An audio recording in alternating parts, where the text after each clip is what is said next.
Los Angeles, California, the entertainment capital of the world. It's the 80s Movie Podcast. I'm your host, Edward Havens. Thank you for listening today. On this episode, we're going to return to our series on the 1980 movies of filmmaker Susan Seidelman.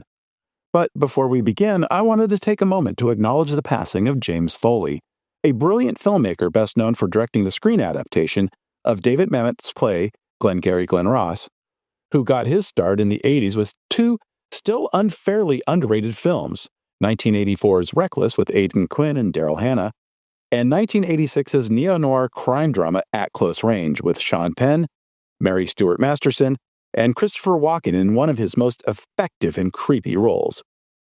I spoke a bit about At Close Range during our Orion Pictures miniseries several years ago, and we'll be tackling both of those films and his unfortunate major studio debut, 1987's Madonna bomb Who's That Girl, sometime in the future. All right, back to making Mr. Right. When we last left her, Susan Seidelman's second feature film, Desperately Seeking Susan, had become a surprise hit film in the spring of 1985, and she would have a little bit of clout in Hollywood, or at least with mini major Orion Pictures, where she had signed a 3-picture deal, to make whatever she wanted. And to this effect, she would choose a strange little romantic comedy called Making Mr. Right. Making Mr. Right began its life in early 1984, when screenwriters Floyd Byers and Laurie Frank decided to write their own modern take on the classic Frankenstein story. The completion of their script would coincide with the release of Desperately Seeking Susan, and shortly thereafter, Susan Seidelman would receive a copy of the script. Many of the elements from the final film would be retained from that first draft, but the director felt the film might work better as a Pygmalion-like romantic comedy. She would spend the next year working with the writers to get the screenplay to where she wanted it, and because she wanted to make a grounded film without a wild mass of special effects, the film would get a quick green light from Orion Pictures with a $9 million budget. The film introduces us to Frankie Stone, a Miami-based public relations person who had just ended a relationship with one of her clients, a womanizing congressional candidate. When she arrives at work the next morning, she finds herself in a meeting with a group of scientists and executives from a robotics company that is on the verge of losing its funding for its most ambitious project, Ulysses, a humanistic android built to withstand the isolation of deep space exploration. At the lab a few days later, Frankie meets both Dr. Jeff Peters, the lead scientist on the Ulysses project, and Ulysses the android himself, who looks and almost sounds exactly like Dr. Peters. Ulysses, having never seen a woman before, is fascinated by Frankie, much to the chagrin of Dr. Peters, who hates people because of their intellectual inferiority. Frankie takes on the task of quote-unquote humanizing Ulysses, especially to women, so that the project does not lose its funding in Congress. Ulysses sneaks off the lab grounds by hiding himself in the back of Frankie's convertible Chevy Corvair, and starts to experience humanity firsthand at that most excellent center of 80s consumerism, the local shopping mall. He buys a tuxedo, goes out on a date with a woman who thinks Ulysses is Dr. Peters, and ends up losing his head when he meets Frankie's best friend Trish, who has left New York City and her soap opera actor husband and has taken refuge in Frankie's apartment. General wackiness ensues. Ulysses crashes the wedding of Frankie's sister, as does Trish's husband.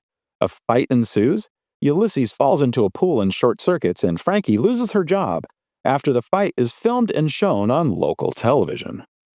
And, all the while, Frankie starts to develop feelings for Ulysses, begins a begrudging friendship with Dr. Peters, and the film ends with several of the main characters getting, well, if not exactly what they'd wanted, at least some kind of happy ending. Ann Magnuson, a friend of Seidelman's from their time in the 1970s early punk scene in Soho, who played the sassy cigarette girl in Desperately Seeking Susan, would get her first feature lead role as Frankie. Laurie Metcalf, who played Roberta's sister-in-law in the same movie, would play the woman who goes out on a date with Ulysses, thinking it's Dr. Peters, and this would lead to the unusual casting of John Malkovich in his first comedy, let alone first romantic comedy, in the dual roles of Ulysses and Dr. Peters. Metcalf and Malkovich were friends from their time as students at Illinois State University in the mid-70s, before going on to found the Steppenwolf Theater Company in Chicago alongside Gary Sinise. Glenn Headley, Malkovich's wife at the time, would be added to the cast as Frankie's best friend Trish, And the remainder of the cast would include a collection of industry veterans like Polly Bergen, up-and-comers like future Die Hard co-star Hart Bochner and future 30-something star Polly Draper, and Susan Berman, the star of Seidelman's first film Smithereens, who also had a featured role in Desperately Seeking Susan. This would be Seidelman's first experience working with an actor like Malkovich, who had already won an Emmy and been nominated for an Academy Award in just the previous 2 years. But she would quickly gain the prickly Malkovich's respect by being easy to work with and just trusting enough with actors to give them the space to explore their characters in a safe environment. The movie would shoot in Miami between April and July of 1986 with Edward Lockman as the cinematographer, just as he had been with Desperately Seeking Susan. And once filming was completed, Seidelman and her editor, Edward Monsheen, another veteran of Desperately Seeking Susan, would get the film ready for a planned March 1987 release. But as these things can and will happen, the movie market became unexpectedly crowded for early spring. When Orion finally released Making Mr. Right into 296 theaters nationwide on April 10th, cinemas nationwide were still busy with the likes of Lethal Weapon, Mannequin, A Nightmare on Elm Street 3, Police Academy 4, Raising Arizona, Disney's re-release of The Aristocats, and Platoon, which had won 4 Academy Awards including Best Picture and Best Director less than 2 weeks earlier. The film would open in 19th place with less than $445,000 in ticket sales. The only new release that week that it would beat was Paramount Pictures' completely forgotten male objectivity comedy Campus Man, which would only gross $319,000 in 307 theaters. In its second week, Making Mr. Right would lose only 1 theater, but 30% of its opening weekend audience. And after 10 days, Making Mr. Right had grossed barely $1 million. To Orion's credit, they didn't just give up on the film quite yet, since it had opened in Chicago, the 3rd largest movie market in America, and several other major markets. Despite losing more than half of its second-week playdates, the film would expand to 368 screens in its 3rd weekend. But the die had already been cast. The film would gross less than $175,000 that weekend, and Orion would wave the white flag on the film with a final reported gross of $1.34 million. It did not help that the reviews were not very good. Most critics didn't feel the material was up to Malkovich's usual standards, even though Making Mr. Right would only be his 5th movie. A number were dismissive of Magnuson as an actress, perhaps distracted by her previous incarnation as a performance artist of some note in downtown New York and, of all places, Japan. But much of the blame would fall on Seidelman. David Denby, reviewing the film for New York Magazine, would end his review of the film with a shiv aimed straight for the director's heart. Until Seidelman ends her reliance on dopey, pseudo-feminist griping and mechanical farce, she'll never make a good movie. Ouch.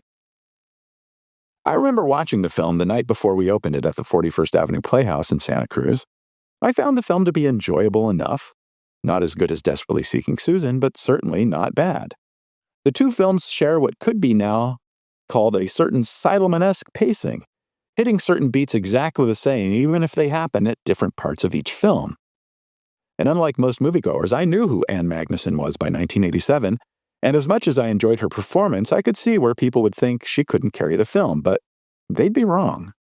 I rewatched the film for the first time in 38 years as I was working on this episode, and the film does hold up surprisingly well. In fact, it might even be more timely in 2025 than it was in 1987, as one cannot help but see a certain current world figure in the awkward, socially inept, space-obsessed scientist who wants nothing more than to head out into deep space. It's also fun to see Malkovich, still in the early days of his career, to go all in on slapstick-style comedy. It's fun, and at 99 minutes, a relatively short diversion. One that can be found on Amazon Prime, Fubo, MGM Plus, or free with ads on Pluto TV as of May 2025. Thank you for joining us. We'll talk again soon. Remember to visit this episode's page on our website, the80smoviepodcast.com, for extra materials about Making Mr. Right. The 80s Movie Podcast has been researched, written, narrated, and edited by Edward Havens for idiosyncratic entertainment. Thank you again. Good night.